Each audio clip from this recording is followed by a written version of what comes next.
So lots of people have been requesting a guide on my recent solo runs. CK, who found this method, has approved for me to make an English guide on this method, so I'll be doing a rare voiceover on how to use Curio Extrapolation dice.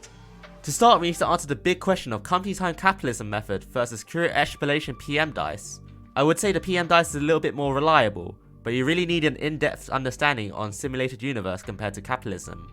Capitalism does have reliability issues if you're trying to start with price of peace. Regardless, both methods are strong.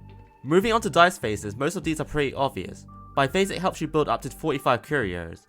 Treasure helps you earn cosmic fragments. Inspiration lets you copy transaction domains and curio trotter domains. Alienation and counteract you generally use to make more transaction domains. Consumerism is probably the worst one out of the rest, and you can probably replace it for attention. You don't really use this dice phase often. So I did 3 runs using this method. One run failed, but I did clear with both a mono quantum team and a follow-up team. The mono quantum run is in the description, and we'll go over the follow-up team's run. To start the run, pick a negative curio that won't badly affect the run. The best one is Fisher's Cuckoo Clock, having more curios is better. For the Blessing of Trailblaze, you want to pick the cheat attempt. If you didn't get it, you can choose 1 negative curio and 1 error code curio, and lastly you can pick the 1 curio option.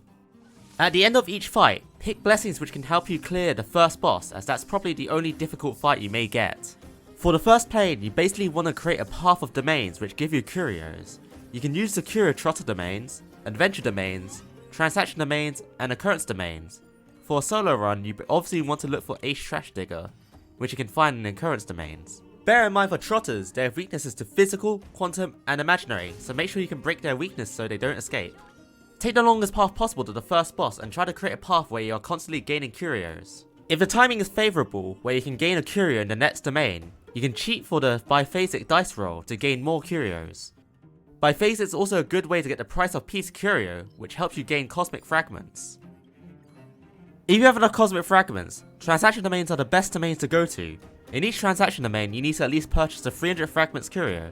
You basically need to collect all 15 curios here to get the shining dice. High priority curios include Typical Genius and Vile Mechanical. Avoid the mechanical cogwheel 99% of the time, and if you buy the cavity system model, make sure you can reliably earn cosmic fragments after the purchase. You also want to buy as many blessings and curios as possible before getting the cavity. Keep in mind you have to at least buy this curio once to see the shiny dice multiple times, otherwise it will not reappear in the Herta store. One last precaution, if you roll the shiny dice early, just be careful in what curios you reroll. This includes Price of Peace, Vile Mechanical, or Typical Genius. You can skip the shining dice if you feel like you're going to have a hard time earning cosmic fragments later. By the end of the first plane, you'd want to have around 18 curios. Just my rough estimate. For the first plane boss, if you are struggling, you can copy my solo run methods and use the Laurel Crown you get from Ace Trash Digger. Or get some 3-star blessings which help your damage. Once you enter the second plane, buy a curio for 120 fragments. Prioritize curios which cost 300 fragments or a curio which gives you lots of fragments.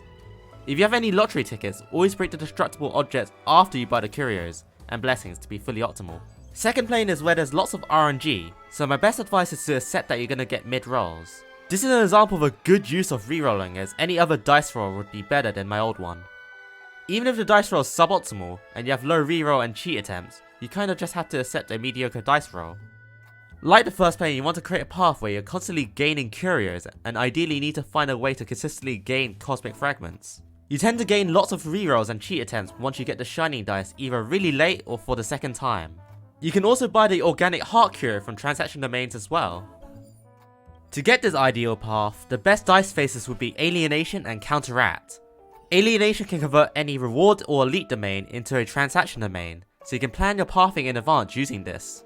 Counteract can copy a domain to an adjacent one, which doesn't 100% guarantee the location of the transaction domain, but it'll still be hopefully somewhere useful. One thing I need to mention is that if you're plus 1000 cosmic fragments, I recommend buying the 1-star blessings. This will help your endgame strength. This also boosts the effect of Fool's Mask, giving you more 2-star blessings as well. Once you get 45 curios, you can guarantee the Laurel Crown when re-rolling with shining dice, which basically means you can lose against the second boss and still continue playing.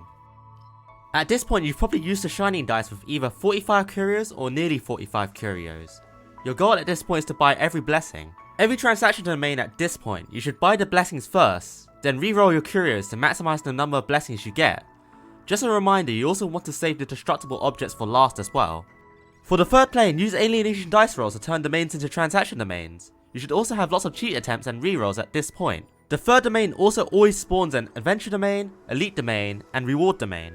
Couple precautions. Do not buy the Fool's Mask if you have over 110 blessings. You will lose blessings. You should also avoid buying the cavity system model a second time as well.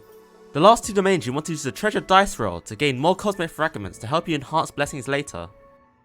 You don't have to enhance every blessing, but enhance what you think would be useful. This usually takes 4 minutes to do, and you really need to add a batch enhance button. For solo runs, I recommend using a hybrid build of defense orb and rope, and 4 pieces of the normal set you run on that character, just to avoid one-shots. Hopefully this guide is helpful. It takes a while to understand how to use the PN dice strategy. Like and subscribe and comment if you have any questions.